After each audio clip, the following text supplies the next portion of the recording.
Today I have this fall sign from Dollar Tree, and I'm going to remake it with this calendar page, also from Dollar Tree, called Every Moment Matters, and the artist is Valerie Winers.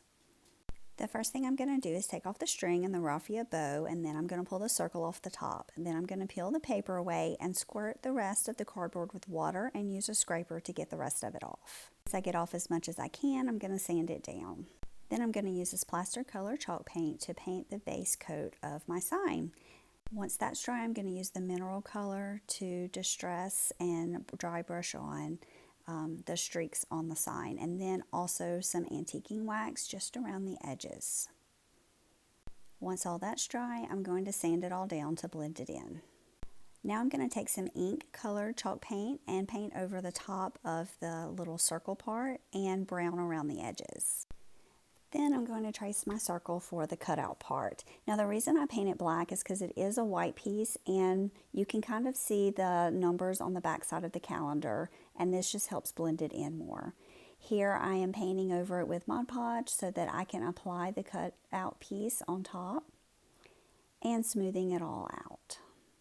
Once the glue is dry, I'm spritzing it with just a little water because I found that as the water dries, it smooths out any wrinkles that may be left behind on the calendar page. And here I'm just covering up any of the black edges that might be showing. I'm using some distressing ink here in the color walnut just to go around the edges to make it look a little more distressed. And then I'm covering it with a layer of Mod Podge to seal it in.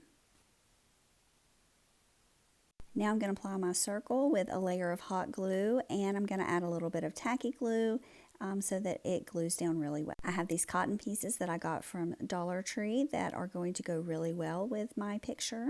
And I'm going to add some pieces of lamb's ear. Just kind of going around and layering it on where I think it might look right. And then I'm going to also put some pieces on from a eucalyptus pick that I have here, and layer that in as well. Now you'll see later I really didn't like where I put them, so I pulled that off and moved them around a little bit.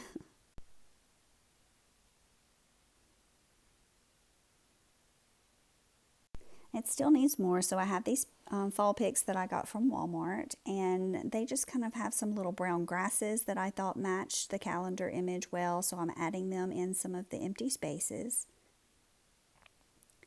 And then it had a little pine cone. I'm going to put the pine cone at the top. And Lou wanted to come for a visit. She needed some snuggles. It was still looking a little empty, so I added another cotton pod. And I just kind of kept moving the leaves around until I got it how I wanted it. Sometimes it takes just a little trial and error to get it right. And here's the finished product. And after filming, I did go ahead and add a couple of white pieces from my floral pick. I just felt like it still needed a little something extra. But I think I finally got it how I wanted it. Thank you so much for watching my video. If you love it, let me know in the comments. And it also helps me so much if you share it out. Have a blessed day.